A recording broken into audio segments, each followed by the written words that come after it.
आप सभी लोगों का फिजिक्स हाईवेज में एक बार फिर से स्वागत करता हूं। तो फ्रेंड्स, आज हम लोग जो है कि मैग्नेटिक हिस्टैरिसीस के बारे में डिस्कस करेंगे।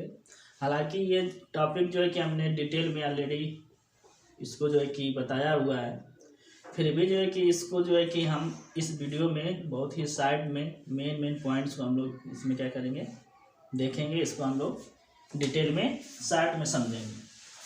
तो मैग्नेटिक हिस्टैरिसीस जो होता है वो होता है एम और एच के बीच का कर्व होता है। तो एम क्या होता है, एम जो है मैग्नेटाइजेशन और एच जो है कि मैग्नेटिक फील्ड है। और एच जो है मैग्नेटिक फील्ड, वो मैग्नेटिक फील्ड है जो कि हम एक्सटर्नली जो है कि मैग्नेटिक मटेरियल पर जो है कि अप्लाई करते हैं, जिससे जो है कि मटेरियल के अंदर जो है कि मैग्नेटाइजेशन जो है कि प्रोड्यूस होता है या फिर इंड्यूस होता है। ठीक है, तो इस तरीके से हम इस फील्ड को हम बोल सकते हैं कि यह जो है वह मैग्नेटिक या मैग्नेटाइजेशन डिराइव्ड फील्ड है। ठीक है, तो यह जो मैग्नेटिक हिस्टैरिसीस होता है यह जो है कि फेरोमैग्नेटिक मटेरियल्स में पाया जाता है। तो हमें पता है फेरोमैग्नेटिक मटेरियल्स जो होते हैं उसमें जो डोमेन्स होते हैं वे जो है कि एक पार्टिकुलर डायरेक्शन में, जो कि अप्लाइड फील्ड के डायरेक्शन होता है, उसी डायरेक्शन में क्या होते हैं, लाइन होते हैं। और रूम टेम्परेचर पर या फिर without application of magnetic field, उसमें जो है कि एक पर्टिकुलर रीजन्स में कुछ न कुछ जो है कि मैग्नेटिक मोमेंट्स या मैग्नेटाइजेशन जो है कि प्रेजेंट रहता है, जिसको हम स्पॉन्टेनियस मैग्नेटाइजेशन बोलते हैं। तो फेरोमैग्नेटिक मटेरियल्स में स्पॉन्टेनियस मैग्नेटाइजेशन होता है। ठीक है, तो यह जो है कि जब हम एमएच या मैग्नेटिक हिस्टैरिसीस प्लॉट करते हैं तो एम जो है मैग्नेटाइजेशन, इसको जो है कि हम वाई एक्सिस पर रखते हैं, और एच जो कि अप्लाइड मैग्नेटिक फील्ड है उसको हम एक्स एक्सिस पर रखते हैं। तो मटेरियल पर हम क्या करते हैं, मैग्नेटिक फील्ड अप्लाई करना स्टार्ट करते हैं और मेजरमेंट लेते हैं मैग्नेटाइजेशन का। तो यह मैग्नेटिक फील्ड बढ़ाने के साथ क्या होता है, स्मूथली यह इंक्रीज करता है और इंक्रीज करके सैचुरेशन वैल्यू को अटेन करता है। ठीक है, तो यह जो वेरिएशन है मैग्नेटाइजेशन का विथ मैग्नेटिक फील्ड, यह नॉन लीनियर होता है। Means material follows a non linear magnetization curve when magnetized from zero field. तो फेरोमैग्नेटिक मटेरियल्स को जब हम जीरो फील्ड से मैग्नेटाइज करते हैं, जीरो फील्ड के बाद जब फील्ड अप्लाई करते हैं, तो यह जो मैग्नेटाइजेशन की वैल्यू है वह नॉन लीनियरली क्या करता है, इंक्रीज करता है। और यह एक मैक्सिमम जो वैल्यू है मैग्नेटाइजेशन की वह अटेन करता है। इसके आगे फर्दर यदि हम मैग्नेटिक फील्ड को इंक्रीज करते हैं तो मैग्नेटाइजेशन जो है कि इंक्रीज नहीं होता है। तो इस सिचुएशन में यह हो जाता है कि जितने भी डोमेन्स हैं मटेरियल्स के अंदर, वे जो है कि मैग्नेटिक फील्ड के डायरेक्शन में कंप्लीटली क्या जाते हैं, अलाइन हो जाते हैं। तो यह कंप्लीटली जब अलाइन हो जाते हैं तो फर्दर जो है कि मैग्नेटिक फील्ड अप्लाई करने पर इसमें अलाइनमेंट के लिए कोई स्कोप नहीं बचता है, इसलिए जो है कि मैग्नेटाइजेशन इंक्रीज नहीं करता है और वह सैचुरेट हो जाता है। तो इस केस में क्या आता है, material magnetize to saturation by alignment of the domains in the parallel direction to the magnetic field. ठीक है, अब इसके बाद क्या होता है कि जैसे ही मैग्नेटिक फील्ड को डिक्रीज करते हैं तो यह जो है कि सैचुरेशन वैल्यू से डिक्रीज करता है, तो यह इस पाथ को नहीं फॉलो करता है, वह इस पाथ को फॉलो करता है। ठीक है, और यहाँ पर जब मैग्नेटिक फील्ड जीरो हो जाता है तब भी इसमें कुछ न कुछ मैग्नेटाइजेशन बचा रह जाता है। ठीक है, तो इसको हम एम आर से क्या करते हैं, डिनोट करते हैं, एम आर, जिसको हम रिमनेंट मैग्नेटाइजेशन बोलते हैं।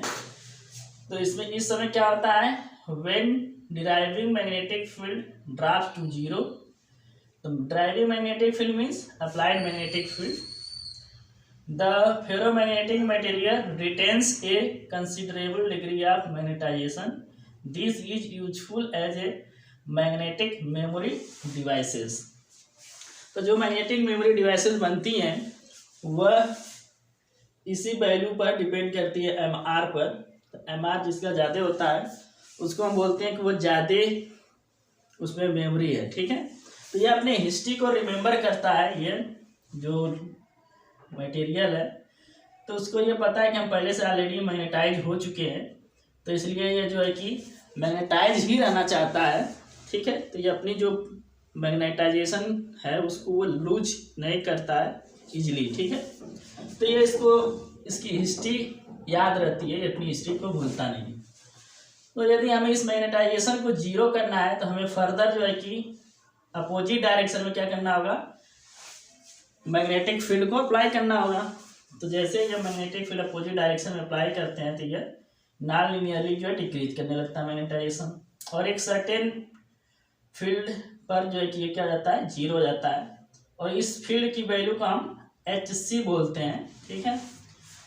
HC से डिनोट करते हैं जिसको हम कोअर्सिव फील्ड बोलते हैं, ठीक है, कोअर्सिव मैग्नेटिक फील्ड। तो इस सिचुएशन में क्या होता है, जब मैग्नेटाइजेशन जो है जीरो हो जाता है तो उसमें जो मैग्नेटिक डोमेन्स हैं वो क्या होता है, रैंडमली ओरिएंटेड हो जाते हैं, जिससे इनका नेट मैग्नेटाइजेशन क्या जाता है, जीरो हो जाता है, ठीक है। तो इस केस में क्या होता है, the deriving magnetic field must be reverse and increase to a large value to derive the magnetization to zero again.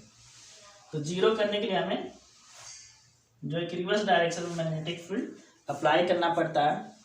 तो फर्दर इसको हम इंक्रीज करते हैं मैग्नेटिक फील्ड की वैल्यू को, तो ये फिर से मैग्नेटाइजेशन क्या होता है, इंक्रीज करता है, ठीक है, नेगेटिव वैल्यू में अपोजिट डायरेक्शन में।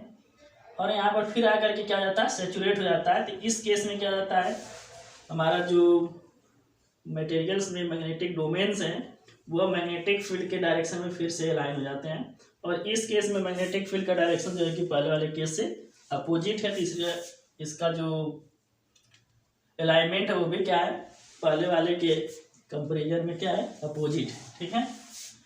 तो materials magnetize to saturate in opposite direction, opposite direction में क्या जाता है, सेचुरेट हो जाता है, ठीक है। फर्दर मैग्नेटिक फील्ड को हम डिक्रीज करते हैं तो फिर से ये मेमोरी इसमें रहती है, हिस्ट्री अपना रिमेंबर किया जाता है। और फिर इसको जब हम डिक्रीज करते हैं मैग्नेटिक फील्ड को, तो यह इस पाथ को नहीं फॉलो करता है, यह दूसरा पाथ फॉलो करता है। और फिर से यह जो है कि मैग्नेटिक फील्ड जीरो हो जाने पर इसमें कुछ न कुछ मैग्नेटाइजेशन बचा रह जाता है, और यह वैल्यू जो है कि यहाँ पर MR की वैल्यू के ही इक्वल आती है, यह -MR हो जाता है यहाँ, ठीक है। फर्दर इसको हम जब अपोजिट डायरेक्शन में अप्लाई करते हैं पॉजिटिव डायरेक्शन में, तो फिर से ये मैग्नेटाइजेशन क्या होता है, इंक्रीज करता है, मीन्स नेगेटिव से क्या होता है, पॉजिटिव होने लगता है। और यहाँ पर आकर के क्या जाता है, फिर से जीरो जाता है, तो यह भी HC हो जाता है। तो यह वाला जो है कि -HC और ये वाला क्या है, +HC, कोअर्सिव मैग्नेटिक फील्ड। और यहाँ पर फिर से जो है कि मैग्नेटिक डोमेन्स जो है रैंडमली ओरिएंटेड हो जाते हैं, और फिर इसको आगे मैग्नेटिक फील्ड बढ़ाते हैं तो ये सैचुरेशन वैल्यू को अटेन करता है। तो इस तरह से हमें एक क्लोज लूप मिलता है जो मैग्नेटाइजेशन और मैग्नेटिक फील्ड के बीच मिलता है। तो इसी लूप को जो है कि हम क्या बोलते हैं, मैग्नेटिक हिस्टेरिसिस बोलते हैं, ठीक है। तो यह जो मैग्नेटिक हिस्टेरिसिस है ये क्या करता है, the hysteresis loop shows the history dependent nature. तो हिस्ट्री डिपेंडेंट नेचर शो करता है, जैसा कि हमने अभी डिस्कस किया था कि सैचुरेट होने के बाद यह जीरो मैग्नेटिक फील्ड पर यह मैग्नेटाइजेशन जीरो नहीं होता है और इधर भी नहीं होता है, तो यह हिस्ट्री रिमेंबर किया रहता है।